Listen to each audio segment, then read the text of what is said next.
Hi friends, today's video is a difficult video for me to film, but it's one that I truly feel very burdened to make this video. So I want to start today's video out with explaining to you what this video is going to be and why I feel like I need to make it. This video is going to be where I share with you my thoughts on Liah Yoo and specifically her church, or former church in this case, the C3 church, in which a lot broke out last week about this church being anti-LGBT.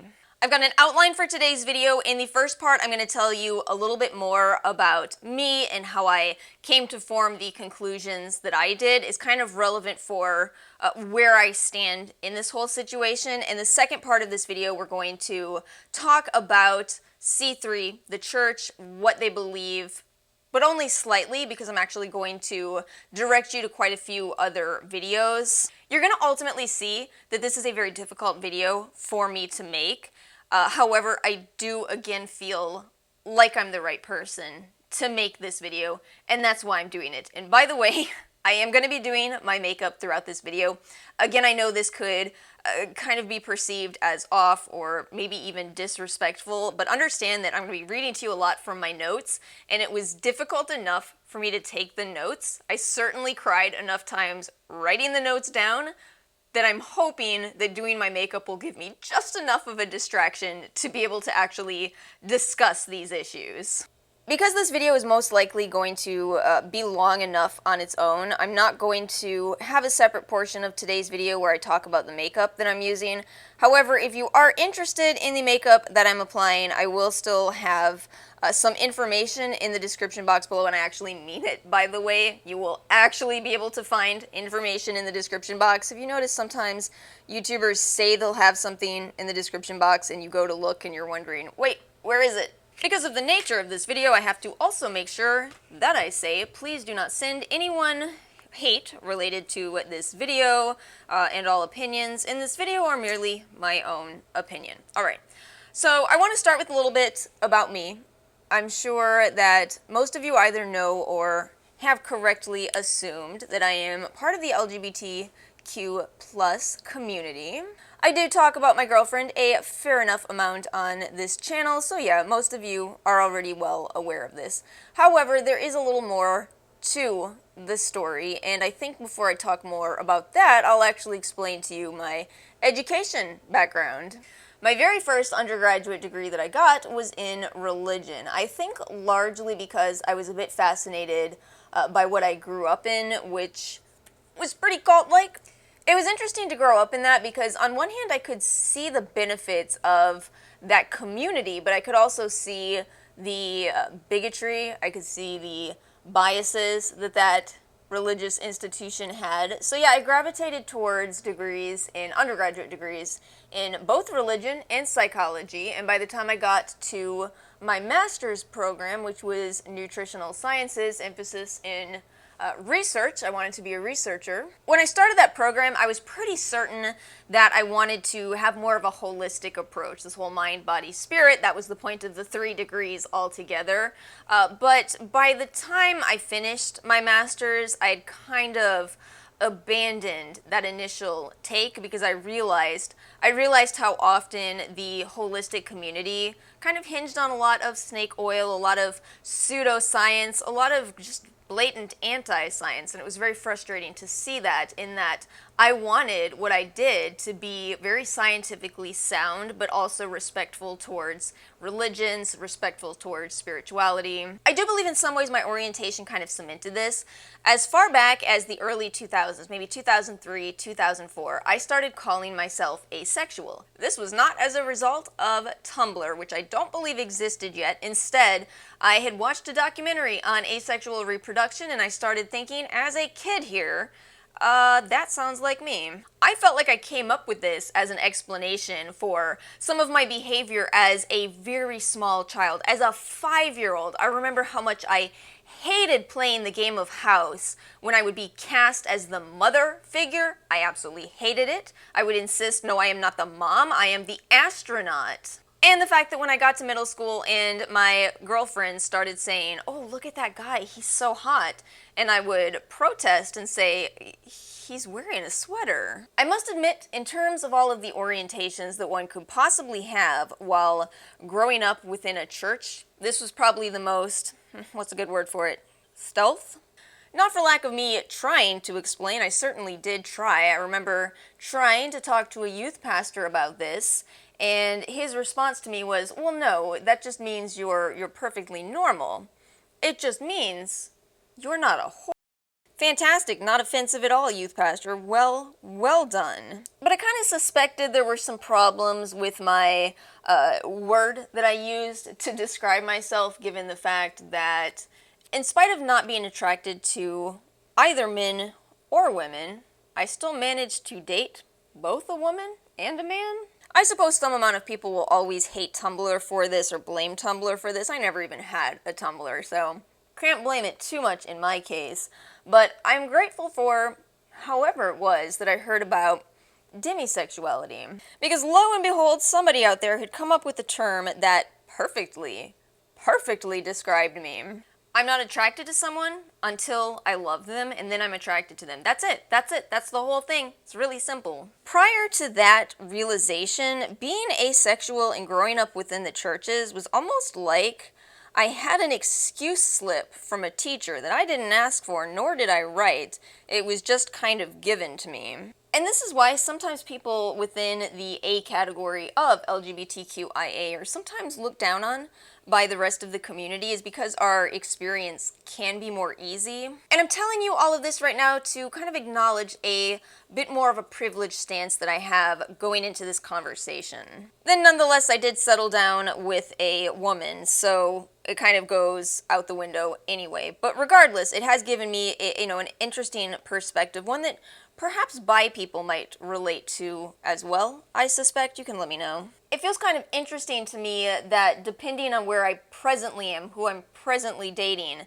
but society's perception of me can be completely different. This was a pretty big turning point for me in my own life, and I've talked about this on Instagram. If you saw my post about the election and all of that, I have talked about, how I became who I am today. And basically it is as a result of everything that I went through, which I think is pretty common for a lot of people.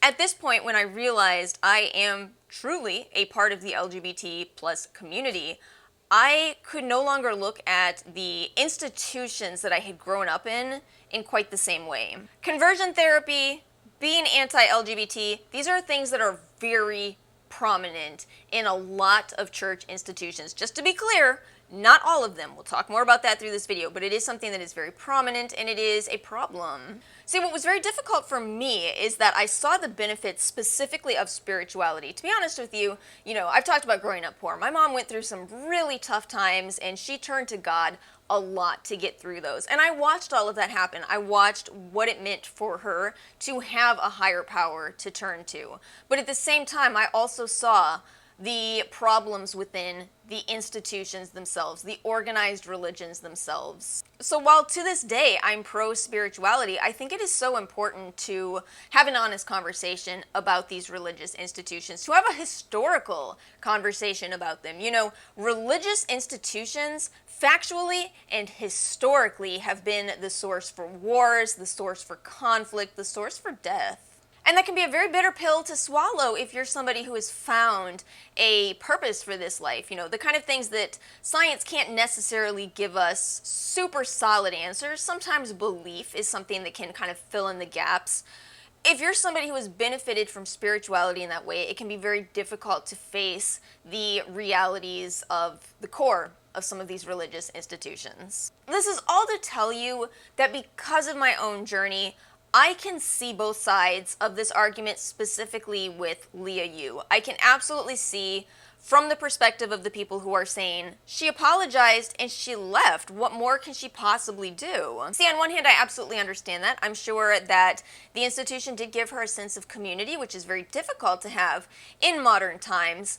And in the end, it seems that she did make the right thing. But I nonetheless understand the argument from other people who are saying, she excused it for the entire time that she was a part of this religion. It's not impossible to tell other people to change their minds here. If somebody is saying, no, I do not forgive Liah Yoo, I know she made an apology, but I do not accept that, we can't change that. And for the record, there will be some amount of people who are part of the LGBT community who will probably say, hey, you know what, I do forgive her. Please, I beg of you, do not take those people and make them examples of the community, because this is a personal choice at the end of the day. The person who is saying they are willing to forgive her may have been through a lot less than somebody else who is saying that they don't forgive her, and all we can do in this situation is to respect both parties. Part 2, Liah Yoo and the church. I want to make sure I'm really clear on why a lot of people have chosen not to accept her apology, because I think this has been missed in a few of the conversations. The reason that people are so upset with Liah is because as she was a part of this anti-LGBT organization, she also, on her channel and through her products, heavily promoted being an ally. The reason that this gets so tricky is because by being an ally, it is assumed that you are also educating yourself on what allyship means. Being an ally isn't just saying, oh, I support you. It needs to be going above and beyond and saying, what is wrong in the world? What is there something that I can do to help? So again, I want to make sure I'm clear that this is a very valid reason, and I hold absolutely nothing against the people that have chosen to not accept her apology. Again, I have no horse in this race. I will not be buying anything from Crave Beauty, but I never did either. To be completely honest with you, I'm actually really surprised that Liah Yoo didn't recognize some of the other gigantic problems within this church, aside from just the LGBT, which is a huge issue in itself. There was a lot of allegations against C3 of being anti-science, of telling people to discontinue their medications for mental health issues. I'll link you a video on that if you're interested. This is a really big issue. It's a really big problem, and we're seeing it right now with everything that's going on in the world. You know, this idea that religion and science have to butt heads. I really take a lot of issues with it. Obviously, from what I told you with my own background, I don't think they should at all. To quite clearly show you that I do in fact have a religion and a science degree, there is a passage in Genesis in which God says that he created man in his own image. As such, how can you possibly make the argument against man advancing against things like illnesses and viruses? If mankind is made in God's image, then surely God wants man to better their own lives through things such as, I don't know, vaccines. I've never seen statistics on how many people have, fallen prey completely to these institutions and turned away from treatments, life-saving treatments, but I can guarantee you one thing: it's not a small number of people. And the very sad thing about this is when you really boil down these churches and their intentions, that's when you start seeing that a lot of these churches are for-profit organizations that somehow get a pass. John Oliver did a fantastic segment years ago on televangelists. I will make sure to link it below. Highly recommend that video so you can see all of the corruption in these churches. Also, a second recommendation for you, there's an account on Instagram called Preachers with Sneakers, which shows all of these televangelists, these supposed men of God, wearing just thousands and thousands of dollars of designer jewelry, and that's in addition to, their private jets. It's very heartbreaking to see the corruption within religion. Again, especially as a spiritual person myself, it is very heartbreaking to see because, again, these people are using other people in the name of God for their own personal gain. Now, something very interesting, if you want to take an actual religious approach to this, if you want to take a scripture-based approach to these mega churches and these televangelists, let me tell you something very interesting. There is only one time in our canon where Jesus was angry. That one single time was when Jesus saw the churches making money. He flipped the tables. You all remember that passage in the Bible? How fascinating that passage is very often overlooked. Again, you return to these religious organizations themselves, and what are they mad at? They're mad about abortion. They're mad about gay people. Prosperity gospel is absolute trash. It is absolute nonsense. Nowhere in the Bible whatsoever, and yet it's preached by these televangelists. Have all of you men of God ever actually read This scripture, have you read the portion of the Bible where Jesus says it is easier for a camel to get through the eye of a needle than for a rich man to get to heaven? Perhaps you shouldn't buy that private jet. Now, I happen to find an absolutely wonderful video by a gay pastor out of a church in Michigan that I will make sure to link to you. And please do me a favor, by the way. Please go like this video. It's kind of been bombarded by the people I've been talking about throughout this video, the anti-LGBT supposed Christians. I appreciate his videos so much. He is so absolutely spot on about the reality of what the Bible says. So it is true that there are two passages that are pretty anti-LGBT in the Old Testament specifically. The problem with quoting those passages in 2021 is that you have to take the whole thing. Isn't this the thing you churches do? You take the whole Bible and not parts of it, right? Because if that's the case, you would have to be anti-eating shellfish.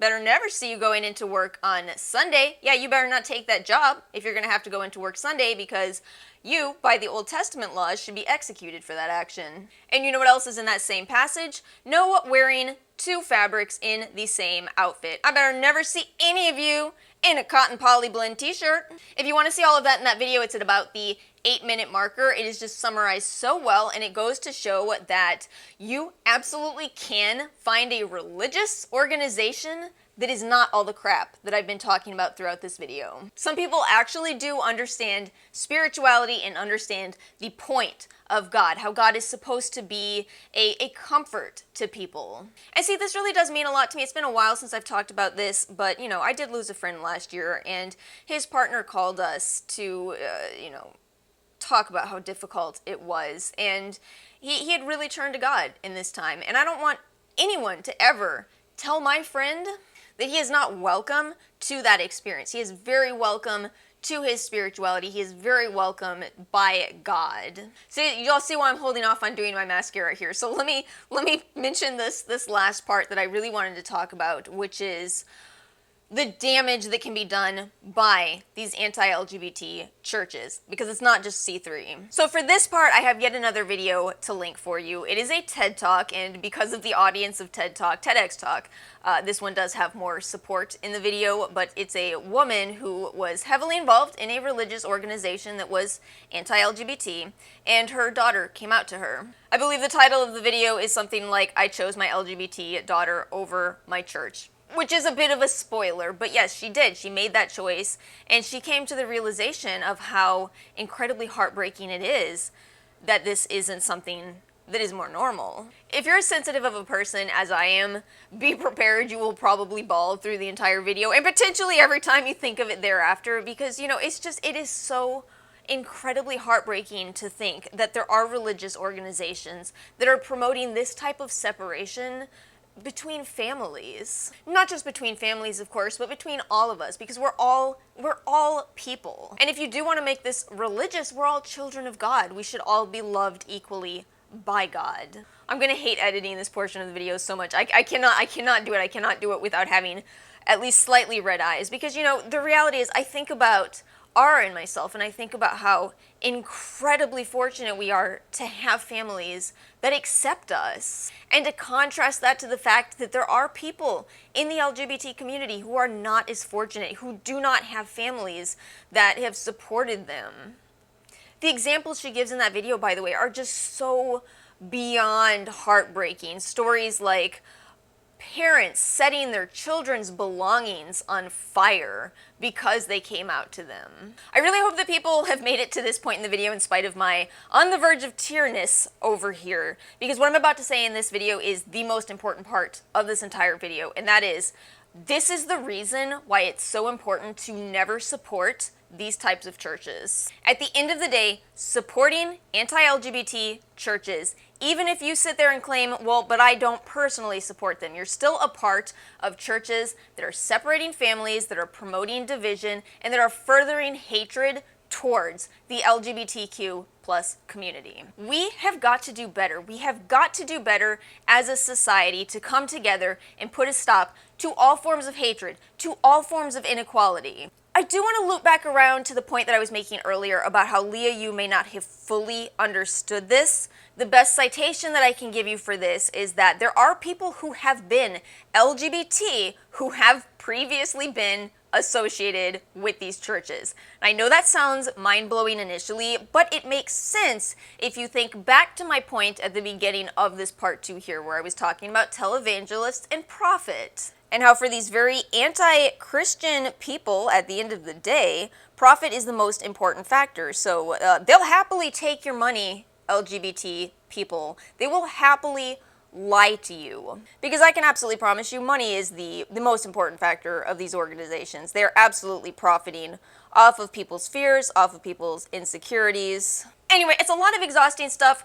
Bottom line for this video is I want you to be aware of all of this. I want to make sure that this doesn't happen again. I don't want to hear about another inclusive brand owner who, oops, was accidentally supporting an anti-LGBT church. If you're going to be part of a religious institution, please dig deeper. Make sure you understand what that religious institution's priorities are, what they truly believe, not what they're telling you to get some money out of you. And again, as far as where people stand with Liah Yoo, I'm not going to tell you. I'm not going to tell you what to think or what to do about this. I want you to form your own opinion, but I do ask of you to kindly make sure that you keep in mind that there really are a lot of LGBT people who are, you know, abandoned by their families, who are victims of atrocities. This is very real. It really does go on, and I think that even gently and softly supporting any anti-LGBT organization contributes to that. So because of that, I am going to have some resources in the description box below that you can use to donate to LGBT organizations. I do acknowledge Liah Yoo has done the same thing, and I do commend her for that. I just don't want to see anything like this happen again. Frankly, I don't want to hear about any more anti-LGBT organizations, but it's still going on right now, and we have to do what we can to put a stop to it. Again, another not the most pleasant type of video, but I hope it was informative for you. I hope it was helpful, and you know, always feel free to use the comment section to share your thoughts. Anything that is bigoted, of course, will be deleted, but I of course welcome courteous discussion, respect towards other people in our discussions, and you all are very good at that in general, so I do thank you for that. Thank you for being respectful. Please do remember to like this video if you found it helpful. Make sure you are subscribed, although please also know this is not a standard thing on this channel. We're gonna go back to fun content after this. I just said we weren't gonna have another video like this, but I had to come on camera and briefly cry because it was that important to me. So again, thank you all so much for watching. We're gonna end the video here, and I will see you all next time.